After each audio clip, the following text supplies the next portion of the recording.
Positioning of patient in burns. Burns to the chest wall. Place the patient in the propped up position of 30 degrees.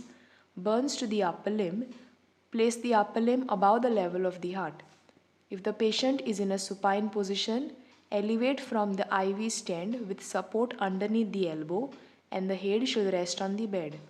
If the patient is in a lateral position, the limbs should rest on the pillows. Burns to the lower limb or the legs. The legs are placed above the level of the heart. One vertical pillow supports the knee.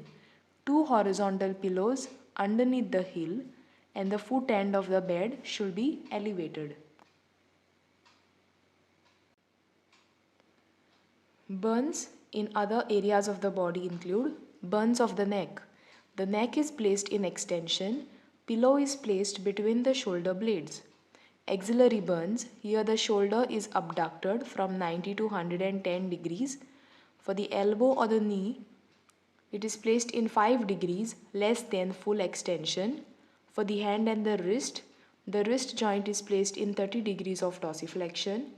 Metacarpophalangeal joint in 90 degrees of flexion. Interphalangeal joint in 0 degrees. Thumb is placed in radial and palmar abduction. And ankle is placed in 90 degrees of dorsiflexion with eversion.